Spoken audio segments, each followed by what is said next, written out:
تنزيل من رب العالمين.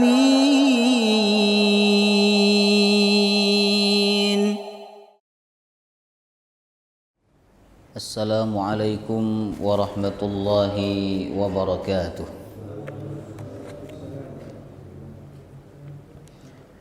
بسم الله الرحمن الرحيم. الحمد لله رب العالمين، نحمده ونستعينه ونستغفره ونعوذ بالله من شرور أنفسنا ومن سيئات أعمالنا.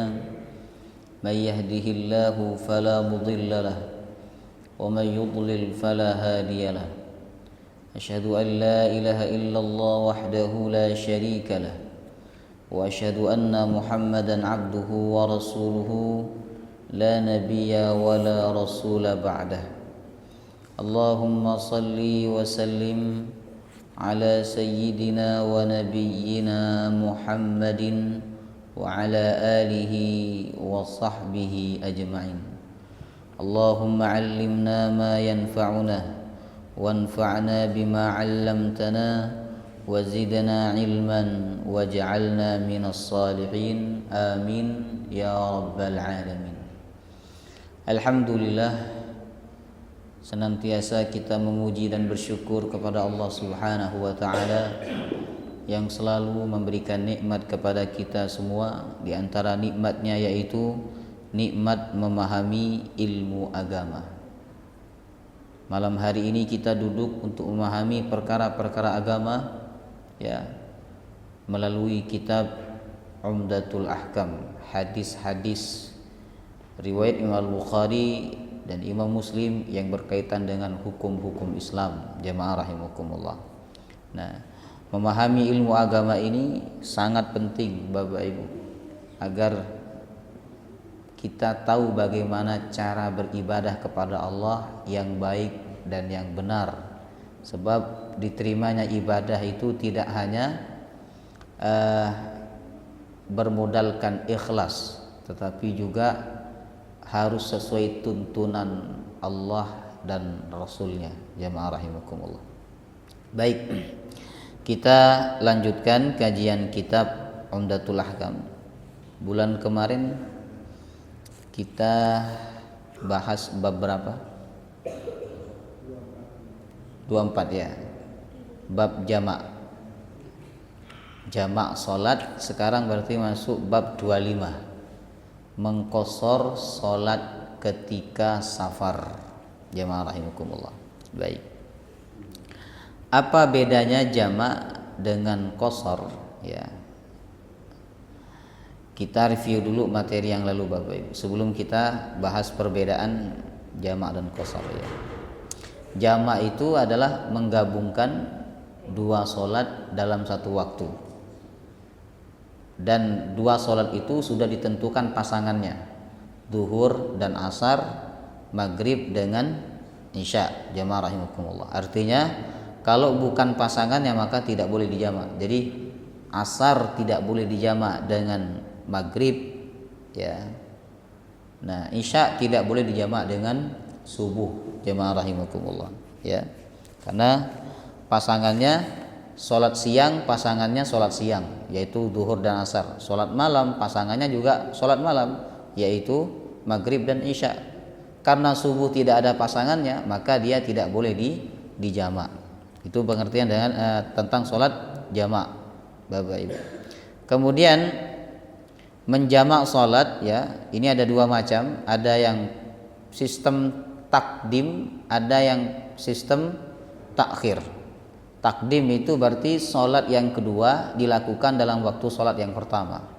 Sedangkan sistem takhir yaitu salat yang pertama dilakukan pada waktu salat yang kedua. Jamaah rahimakumullah. Nah, kemudian kalau panjenengan ingin melakukan sistem takdim atau takhir, maka wajib niat jamak takhir atau jamak takdim. Misalnya jenengan mau melakukan sistem takdim, ya. Takdim niku berarti zuhur dilakukan pada waktu keliru. Asar dilakukan pada waktu zuhur. Berarti ketika panjenengan niat sholat duhur, ya, maka di situ sudah mulai niat sholat jamak takdim asar.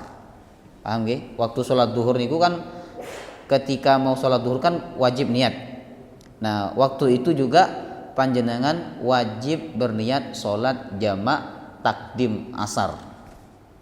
Nah, begitu juga jamak takhir. Jamak takhir ini Bapak Ibu, ketika panjenengan mau melakukan sholat duhur pada waktu asar, berarti ketika masuk waktu duhur panjenengan sudah berniat untuk menjamak duhur dengan waktu asar, ya. Lalu ulama menyebutkan sebab-sebab diperbolehkannya jamak, ya. Yang pertama, ada sebab yang disepakati, ada sebab yang terjadi perbedaan pendapat. Yang disepakati adalah haji dan safar. Jadi kalau haji Pak, walaupun panjenengan sudah lewat 4 hari di sana di tanah suci, kalau musim haji, ya, kalau panjenengan haji, maka ingat ya, haji. Kalau belum haji ya belum boleh jamak. Kalau ulah lebih daripada 4 hari. Nah, maka panjenengan ketika haji, pelaksanaan haji itu dimulai misalnya tanggal 8 jamaah rahimakumullah. Misalnya dimulai pada tanggal 8. Kemudian berhenti nanti di tanggal berapa? 11 apa 12 mungkin, ya. Kemudian Bapak Ibu, selama proses haji itu, terutama ketika wukuf di padang Arafah, panjenengan boleh melaksanakan sholat jamak bahkan qashar. Di wukuf di padang Arafah itu kan sunnahnya berangkat kapan? Setelah zuhur sampai waktu maghrib. Jadi panjenengan di padang Arafah niku sunnah menjamak zuhur sama asar. Jamaah rahimakumullah. Yang kedua sebab bolehnya jamak adalah karena safar. Safar ini pun diperinci oleh ulama minimal 88 kilo. Ada yang menyebutkan 85 kilometer. Kurang dari itu maka tidak boleh jamak. Kemudian ada juga sebagian ulama mengatakan boleh jamak apabila sakit parah yang menyebabkan seorang itu susah untuk melaksanakan sholat, maka dia boleh jamak, ya. Karena Islam ini bukan agama yang maksa. Islam datang memberikan solusi kepada orang yang dalam kesulitan. Kemudian termasuk juga perkara yang membuat orang itu boleh jamak, diantaranya adalah, tapi ini diperselisihkan oleh ulama, ya. Ketika orang itu menghadapi suatu peristiwa yang mana dia susah untuk melaksanakan sholat, seperti dokter, perkiraan operasi selesai jam 2, perkiraan operasi jam 11 misalnya, jam 2 selesai. Ternyata ada kendala karena pasien ini punya pembawaan masing-masing. Mungkin terjadi kesalahan teknis atau bagaimana, akhirnya jam 2 belum selesai, sedangkan jam 2:30 sudah asar. Nah, maka saat itu si dokter langsung niat jamak apa? Jamak takhir. Ya, jadi duhur dilakukan pada waktu asar. Jamaah rahimakumullah. Ya. Baik. Kemudian macet juga sama, Pak. Jadi kalau jenengan macet, terjebak macet, susah untuk melaksanakan sholat, sedangkan panjenengan dalam keadaan tidak berwudu saat itu, kemudian di mobil tidak memungkinkan untuk sholat, ya karena panjenengan lagi nyetir, sholat gimana kalau lagi nyetir? Nah, maka dalam hal ini sebagian ulama membolehkan untuk apa? Jamak, ya, berarti jamak takhir kalau begitu, ya. Kemudian sekarang kita masuk Bapak Ibu bab yang ke-25, yaitu sholat qashar. Apa bedanya jamak dengan qashar? Kata ulama 3 perbedaan. Yang pertama, perbedaan dari segi pengertian, ya. Kalau jamak artinya menggabung, kalau qashar artinya apa? Meringkas dari 4 menjadi 2. Jamaah rahimakumullah, ya. Jamak belum tentu qashar, tapi kalau qashar pasti jamak biasanya. Saya ulang, jamak belum tentu qashar, tapi kalau qashar pasti jamak, Bapak Ibu. Kenapa jamak belum tentu qasar? Karena ada sebab bolehnya jamak tapi nggak boleh qasar. Seperti orang sakit tadi, ya kan? Dia boleh menjamak menurut sebagian ulama tapi tidak boleh mengqasar, Bapak Ibu. Kemudian orang yang tiba-tiba mengalami satu hal yang mana dia tidak bisa meninggalkan pekerjaannya itu, kalau ditinggalkan akan membahayakan dia orang lain seperti dokter misalnya, maka dia boleh menjamak tapi tidak boleh mengqasar. Jamaah rahimakumullah. Termasuk juga boleh menjamak tapi tidak boleh mengqasar kalau sudah sampai ke rumah. Panjenengan dari Surabaya ke Malang, ya kan? Berapa kilo dari Surabaya ke Malang? 85 kilo misalnya. Nyampe Malang panjenengan isya, sedangkan maghrib belum sholat, boleh nggak jamak itu? Boleh kan? Boleh. Jadi duhur maghribnya dilakukan pada waktu isya nanti di rumah, boleh kan? Tetapi di situ tidak boleh qasar, hanya boleh jamak tapi nggak boleh qasar. Namun sholat qasar boleh jamak. Jadi setiap boleh, karena sebab bolehnya qasar itu juga sebab bolehnya jamak. Paham? Nah, baik. Ini yang pertama, perbedaan yang pertama. Yang kedua, Bapak Ibu, yang kedua mengenai hukum syariat.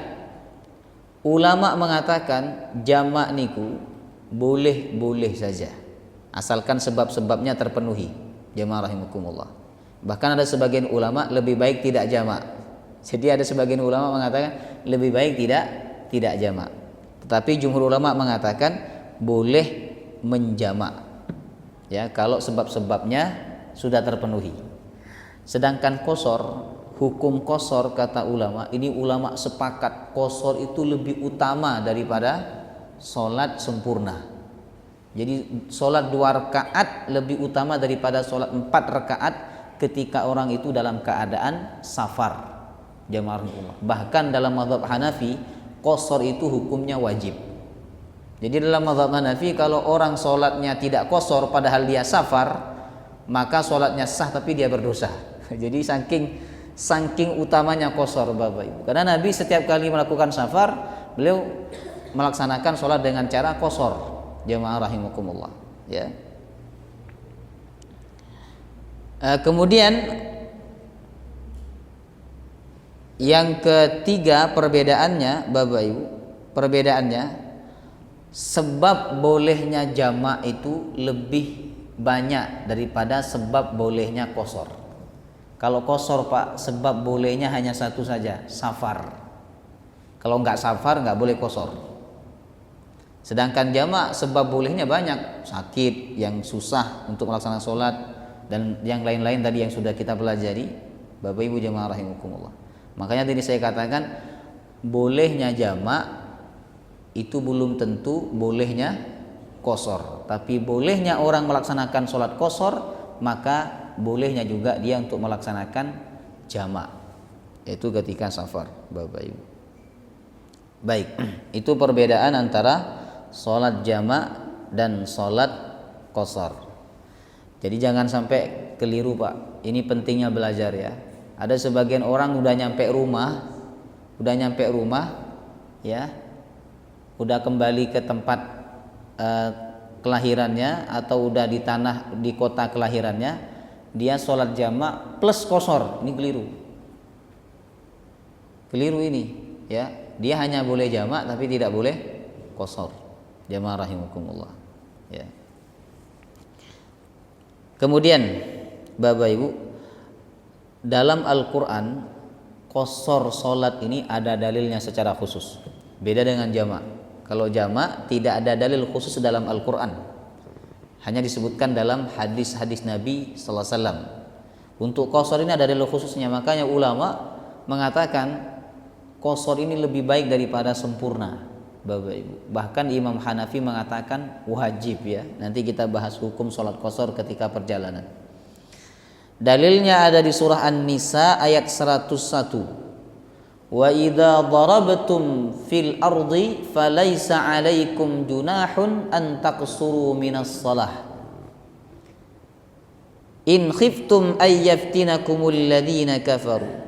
Apabila kalian melakukan perjalanan di atas muka bumi, maka tidak ada dosa atas kalian untuk mengqashar salat, terlebih ketika kalian khawatir terhadap serangan dari orang-orang kafir.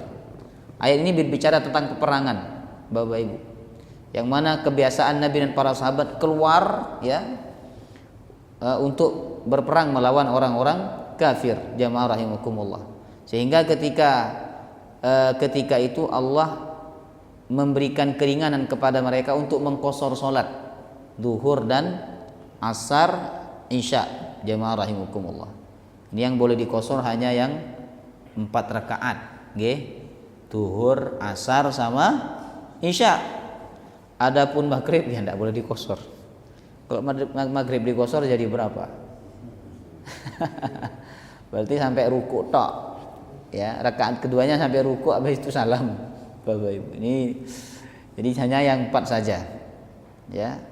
Berdasarkan hadis bahwa sholat itu ketika dalam keadaan hadar itu dalam keadaan di rumah, tidak berpergian jauh, 4, sedangkan ketika dalam keadaan safar sholatnya adalah 2. Berarti ini menunjukkan khusus yang 4. Adapun yang 3 apalagi yang 2 itu tidak ada qashar. Kalau 2 rakaat dikosor, Pak, ya jadi nggak sholat, jamaah rahimakumullah.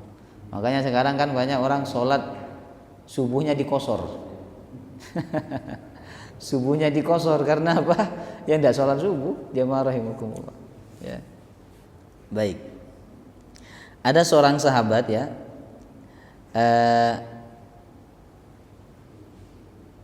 namanya Ya'la bin Umayyah.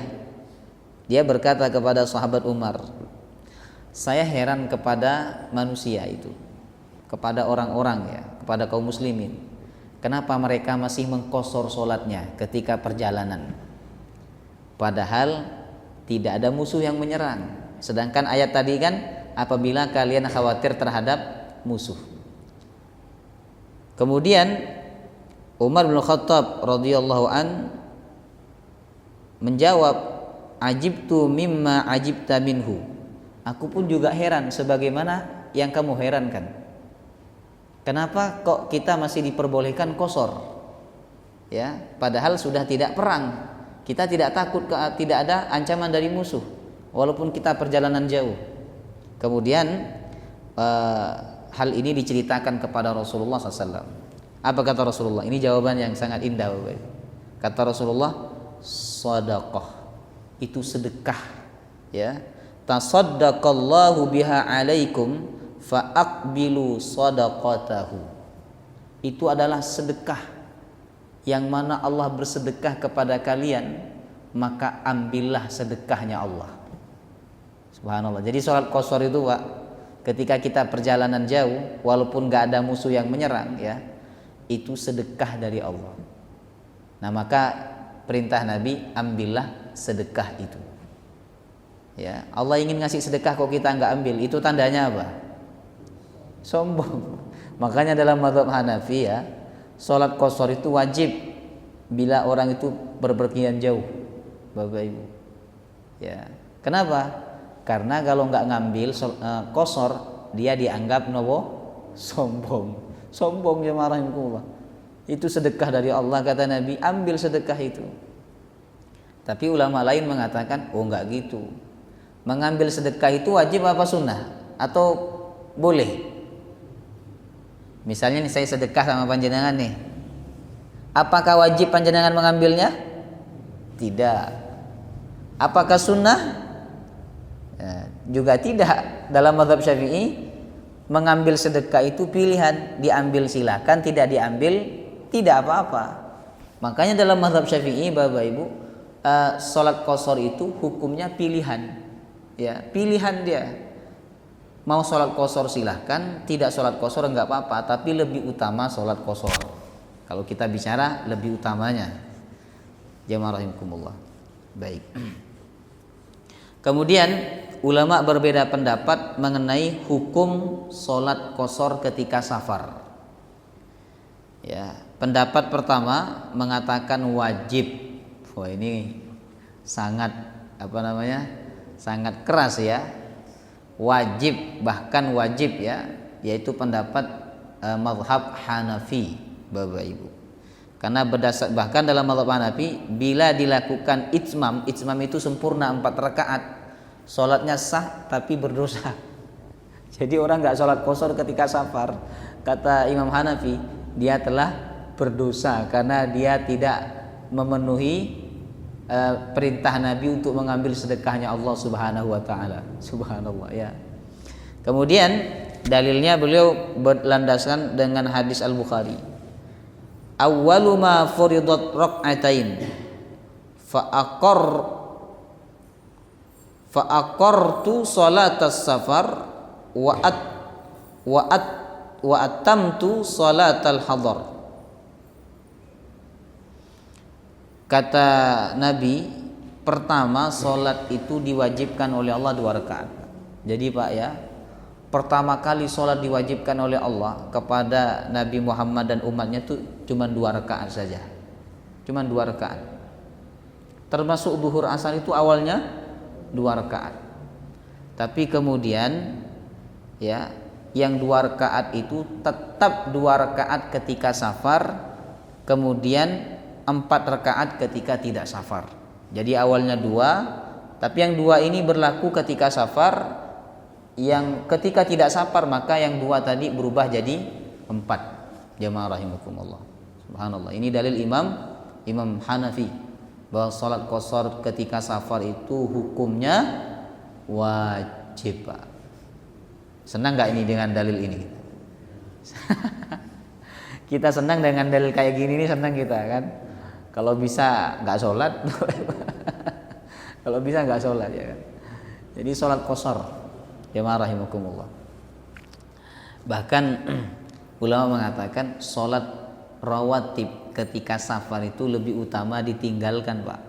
Rawatib itu sholat qobliyah, sholat ba'diyah, lebih utama ditinggalkan daripada dikerjakan. Kenapa? Karena yang wajib aja di qashar, yang wajib kan 4 jadi 2. Maka yang sunnah lebih baik ditinggalkan.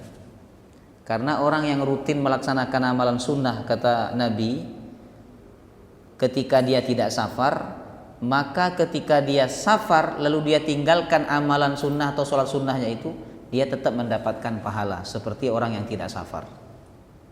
Jadi kalau panjenengan Bapak Ibu rutin sholat qobliyah, sholat ba'diyah ya, suatu waktu panjenengan safar ke Surabaya, ke luar kota, luar provinsi, panjenengan sholat jamak dan qashar, qobliyah ba'diyahnya nggak dilakukan, panjenengan tetap dapat pahala qobliyah ba'diyah karena berkat keistiqomahan panjenengan ketika tidak safar.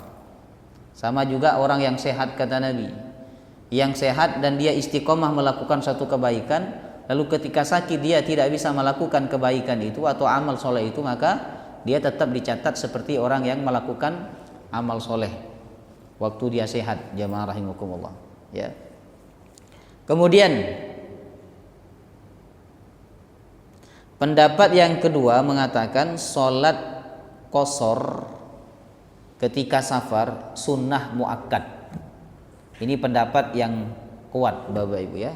Pendapat yang kuat berdasarkan hadis Nabi sallallahu alaihi wasallam, yaitu hadis innallaha yuhibbu an tu'ta rukhsuhu kama yuhibbu an tu'ta azaimuhu. Allah itu suka memberikan rukhsah, maka ambillah rukhsahnya. Kemudian pendapat lain mengatakan bahwa dalam hadis tadi Allah memberikan sedekah. Sedekah itu kan boleh diambil, boleh juga tidak, sehingga yang mengatakan wajib ini ditentang oleh ulama yang mengatakan sunnah. Jamaah rahimakumullah. Kemudian dalil yang ketiga Bapak Ibu, yaitu perbuatan sahabat Utsman bin Affan. Jadi sahabat ini ketika haji sholatnya 4 rakaat. Padahal ketika haji tadi kan sholatnya harusnya berapa? 2, qashar dan jamak. Tapi sahabat Utsman ngimami 4 rakaat. Jamaah rahimakumullah. Ya, ditentang oleh sahabat Abdullah bin Mas'ud. Saya sholat di belakang Rasulullah 2 rakaat ketika haji. Saya sholat di belakang Abu Bakar 2 rakaat. Saya sholat di belakang Umar 2 rakaat. Saya sholat di belakang Utsman awal-awal dia menjadi khalifah masih 2 rakaat. Tapi kenapa sekarang kok berubah jadi 4? Apa kata sahabat Utsman? Wahai Ibnu Mas'ud, seandainya aku tidak khawatir orang-orang yang baru masuk Islam itu menuduh bahwa aku telah merubah agama ini karena sholat zuhur yang 4 jadi 2 misalnya kan, nah maka aku akan melaksanakannya 2 rakaat. Tapi banyak di antara orang kita ini yang baru masuk Islam, mereka tahunya zuhur itu hanya 4 rakaat, tahunya zuhur itu 4 rakaat, bukan 2 rakaat. Jemaah rahimakumullah. Kemudian sahabat Ibnu Mas'ud radhiyallahu an sholat bersama Utsman bin Affan dan sholatnya 4 rakaat, bukan 2 rakaat. Walaupun beliau menentang Bapak Ibu ya, belum menentang. Apa kata Abdullah bin Mas'ud? Perbedaan perselisihan itu jelek. Jadi selagi kita masih bisa bersatu Bapak Ibu, ya tinggalkan perbedaan, ya kemudian cari persamaan. Kalau sama-sama ada dalilnya, udah tinggalkan yang satu, kemudian laksanakan yang satu, kita bersama-sama. Jemaah rahimakumullah, ya, supaya umat Islam ini tidak berpecah belah. Kemudian nah itu dalil bahwa sholat qashar tidak wajib ketika safar, alias hanya sunnah. Karena kalau wajib nggak mungkin Utsman meninggalkan qashar ketika haji. Jemaah rahimakumullah. Nah pendapat yang ketiga ini pendapat mazhab Syafi'i, mazhab orang di Indonesia ini rata-rata Bapak Ibu, bahwa sholat qashar niku tidak wajib dan juga tidak sunnah. Dia bersifat bersifat khiyar, pilihan jemaah rahimakumullah. Mau sholat qashar ya silakan, nggak sholat qashar juga tidak apa-apa. Tetapi beliau menegaskan bahwa sholat qashar itu lebih utama daripada sholat sempurna 4 rakaat, Bapak Ibu. Ya. Nah, kalau dalam 3 perkara ini kita lebih condong kepada mazhab Hanafi kan, yang bilang wajib ya kan. Supaya kita dapat pahala, Pak. Kenapa? Jadi kalau kita qashar itu dapat pahala, sebab kita melaksanakan kewajiban, dapat pahala wajib. Ya kalau kita ngikuti mazhab Hanafi. Kalau kita ngikuti mazhab Maliki tadi, dapat pahala sunnah kalau kita qashar.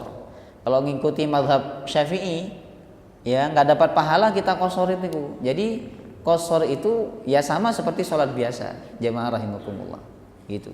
Jadi ini perbedaan pendapat. Kemudian syarat safar boleh qashar. Ya.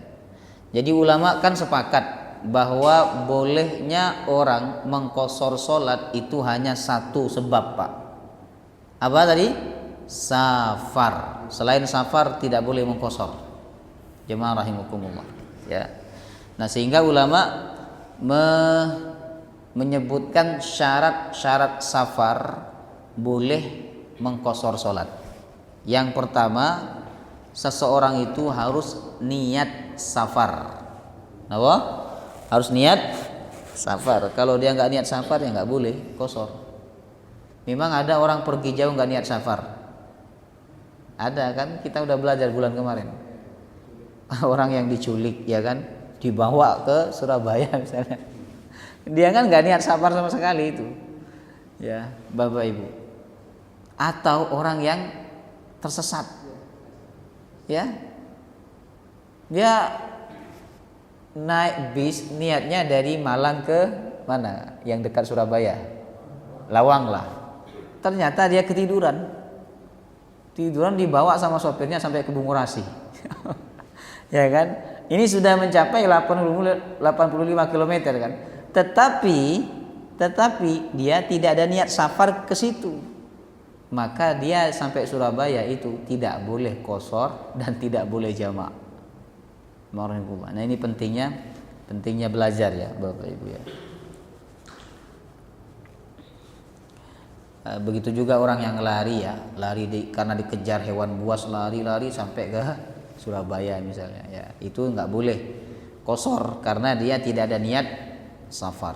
Yang kedua, memenuhi jarak minimalnya yaitu 4 burd atau 16 parsah jazakumullah, kira-kira 85 km Bapak Ibu ya, 85 km. Ada yang mengatakan 88 km jamaah rahimakumullah ya.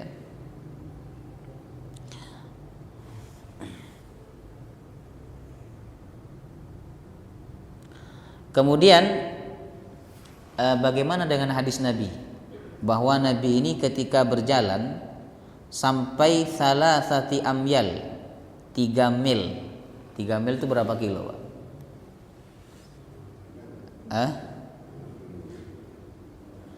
Berapa? 5 kilo ya. Jadi Nabi itu ketika keluar safar udah sampai 5 kilo, beliau qashar. Bagaimana dengan hadis ini? Katanya tadi 85 kilo. Nah, ulama menegaskan bahwa Nabi itu sudah mulai qashar ketika perjalanan sudah 5 kilo. Tapi perjalanan akan ditempuh oleh beliau 85 kilo, Bapak Ibu. Paham gak maksud saya? Jadi ini kata ulama bahwa orang itu boleh qashar apabila dia sudah keluar dari batas kota. Berdasarkan hadis ini. Jadi kalau kita tinggal di Kota Malang, Bapak Ibu, maka ketika kita keluar dari Kota Malang, ya, maka saat itu pula kita boleh qashar dengan syarat perjalanan yang akan kita tempuh minimal 85 km. Berarti kalau kita ke Surabaya boleh qashar di mana? Di Singosari kan? Karena Singosari itu sama kabupaten. Jamaah rahimakumullah. Jadi rest area Singosari, Bapak Ibu, ada nggak rest area Singosari? Nggak ada ya? Lawang kan? Nggak ada, seingat saya nggak ada. Lawang misalnya, di Lawang jamaah rahimakumullah. Ya sudah, di situ kita mampir sebentar karena kita berangkatnya duhur. Kita ingin sholat asar dan duhurnya dilakukan pada waktu duhur, berarti jamak takdim. Nah di situ kita boleh qashar, boleh jamak ya boleh qashar, Bapak Ibu. Tapi kalau panjenengan belum berangkat, belum keluar dari batas kota, itu hanya boleh menjamak tapi tidak boleh mengqashar. Ini penting diperhatikan, karena ada orang belum berangkat udah jamak qashar ya. Padahal dia boleh jamak saja tapi tidak boleh mengqashar. Begitu juga kalau kembali ke Malang dari Surabaya, batasnya boleh mengqashar di mana? Singosari. Jadi kalau panjenengan sudah masuk Malang, ya sudah nggak boleh mengqashar. Kalau panjenengan belum sholat bagaimana? Karena tadi niatnya jamak takhir, ya boleh menjamak tapi tidak boleh mengqashar. Jamaah rahimakumullah. Kalau panjenengan ingin mengamalkan qashar, berarti sebelum masuk kota Malang, panjenengan mampir ke rest area Lawang ya, sholat jamak plus qashar, Bapak Ibu. Ya. Kemudian syarat yang ketiga, safar boleh mengqashar apabila keluar dari tempat tinggalnya, yaitu keluar dari wilayahnya, keluar dari kotanya. Jamaah rahimakumullah. Nah, kalau dulu Nabi ya keluar dari Madinah, dan dulu kota Madinah itu tidak sebesar sekarang, Bapak Ibu ya. Makanya perjalanan 5 kilo Nabi sudah mengqashar ya. Itu menunjukkan bahwa 5 kilo perjalanan itu diperkirakan sudah keluar dari kota Madinah Al-Munawwarah. Jamaah rahimakumullah. Kemudian yang keempat adalah bukan safar maksiat. Bukan safar maksiat.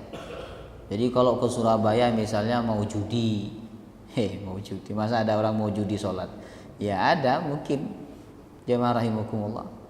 Atau ke Surabaya misalnya mau apa? Pokoknya mau bermaksiat, mau judi, minum khamar, mau main perempuan misalnya.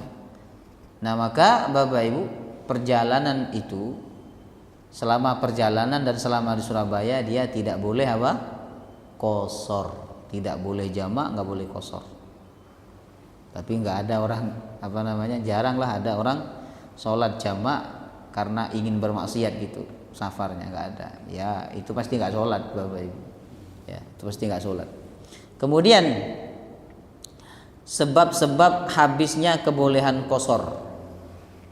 Jadi tadi bolehnya qashar itu karena safar. Sekarang apa sih yang membuat qashar itu sudah tidak berlaku dan tidak boleh dilakukan? Jadi sholatnya harus sempurna 4 rakaat. Yang pertama, tiba di rumah, berarti sudah masuk ke kota kelahiran Bapak Ibu, kota tempat tinggal ya. Yang kedua, niat mukim. Jadi kalau panjenengan ya dari Malang ke Surabaya, niat mukim di Surabaya, maka sampai Surabaya panjenengan tidak boleh mengqashar. Paham? Bolehnya mengqashar apabila belum sampai Surabaya. Nggih? Nah, kalau ini niat mukim ya. Seperti misalnya orang yang kerja ya kan, dinas dari mana, dari Kalimantan, tapi dinasnya di Surabaya, dia mukim di Surabaya, kontrak kerjanya selama 2 tahun. Nah mukim ini kata ulama minimal 40 hari Bapak Ibu. Jadi kalau ada niat dia tinggal di Surabaya 40 hari ya, maka dia tidak boleh mengqashar ketika sudah sampai Surabaya. Jazakumullah. Tapi kalau bahkan ada sebagian ulama mengatakan dia niat tinggal misalnya selama 40 hari di Surabaya, ternyata dapat 3 hari dia sudah pulang, sudah pulang atau sudah pindah ke tempat lain, maka dia tetap dihitung mukim karena tadi tergantung pada apa? Niatnya. Jamaah rahimakumullah. Niat mukim. Kemudian yang ketiga, Bapak Ibu, niat tinggal sementara tapi melewati batas waktu. Jadi kebolehan qashar sudah tidak berlaku apabila melebihi batas waktu yang telah ditentukan. Kemarin berapa batas waktunya? 4 hari Pak. Jadi kalau jenengan safar dari Malang ke Surabaya, 4 hari panjenengan di Surabaya ya, itu boleh jamak dan boleh qashar Bapak Ibu. Lewat dari 4 hari maka tidak boleh jamak, nggak boleh qashar.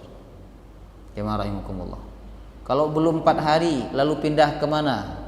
Dari Surabaya pindah ke Banyuwangi. Ya enggak 4 hari lagi berarti. Jamaah rahimakumullah. Ya. Dari Banyuwangi pindah lagi ke mana? Ke Madura. Jadi bolak-balik sana. Ini 4 hari lagi buat nopo-nopo. Yang penting satu tempat tujuan itu masa berlaku, masa aktifnya qashar dan jamak selama 4 hari ya. Wallahu taala alam bissawab. Baik, kita buka tanya jawab ya. Silakan Pak Agus.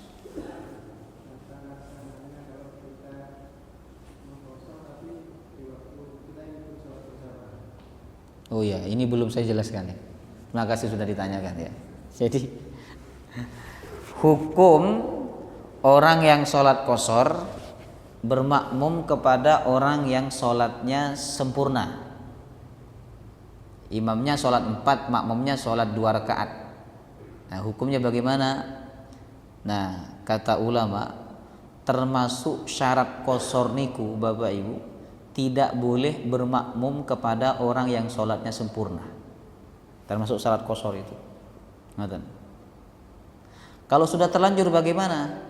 Kalau sudah terlanjur maka makmum itu wajib untuk menyempurnakan sholatnya. Jadi 4. Misalnya dia ngira nih imamnya 2, sedangkan dia sudah niat qashar. Kata ulama, ketika imam itu sholatnya tidak 2 tapi 4, maka si makmum tadi ikut 4. Ya, karena ngikuti imam ini hukumnya lebih wajib. Jamaah rahimakumullah. Sedangkan qashar itu hukumnya menurut jumhur ulama hukumnya apa? Sunnah, tidak wajib Bapak Ibu. Sedangkan ngikuti imam ini hukumnya wajib. Jamaah rahimakumullah. Ya, ini pendapat jumhur ulama. Jamaah rahimakumullah. Ya. Dan ini tidak ada bedanya. Baik dia mendapati imam itu dari rakaat pertama atau dia mendapati imam rakaat terakhir. Dia tetap sholatnya 4. Jadi misalnya panjenengan sholat qashar nggih. Imam sudah rakaat terakhir ini. Dan imamnya sholat 4 rakaat. Ini sudah di rakaat keempat. Jenengan baru masuk sholat ikut imam. Nambahnya berapa? Kata ulama tetap nambah 4. Kalau di rakaat terakhir. Kalau kurang 3 nambah 3, Bapak Ibu. Bukan nambah 1. Paham? Nah, ini makanya kalau ada 2 orang ya, satu sholat itmam, yang satu sholat qashar. Saya dan Pak Agus nih. Saya sholat qashar karena saya musafir. Pak Agus enggak. Mana yang lebih berhak menjadi imam? Yang lebih berhak jadi imam yang sholat qashar, Bapak Ibu. Kalau memang sholat qasharnya itu ingin dilakukan qashar begitu. Jadi sholat qashar nanti Pak Agus tinggal menyempurnakan 2 rakaat kekurangannya. Tapi kalau Pak Agus yang menjadi imam, maka saya yang sholat di belakang Pak Agus tetap menyempurnakan 4 rakaat sebagaimana imam. Jamaah rahimakumullah. Ya.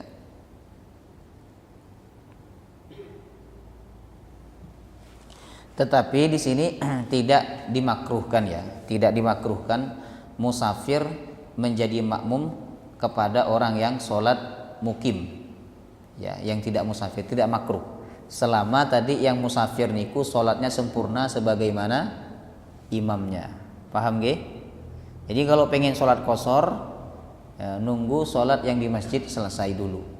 Ya, selesai dulu baru panjenengan bikin jamaah sendiri yang sama-sama sholat qashar dan sholat jamaah. Bismillahirrahmanirrahim.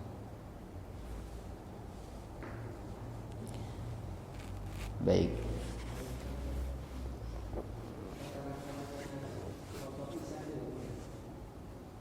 Qashar.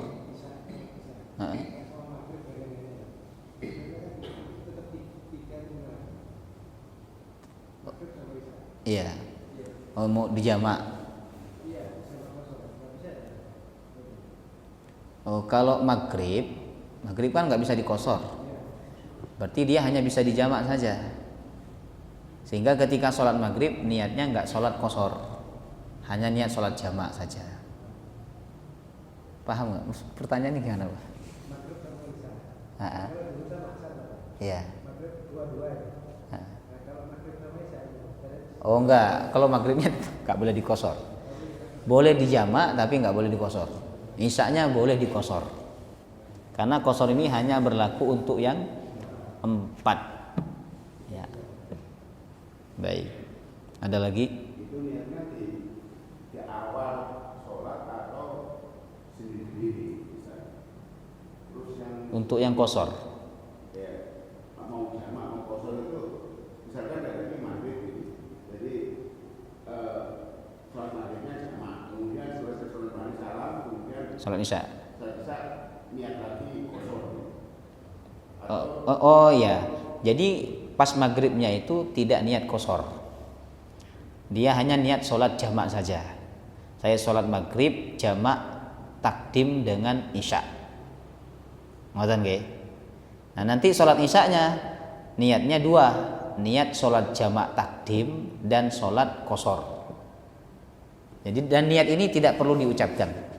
Jadi jangan kertak dalam hati, bermaksud untuk sholat jamak takhir atau takdim plus qashar. Ini kalau isya'nya. Kalau maghribnya hanya jamak mawon, tidak ada niat atau maksud qashar. Oke.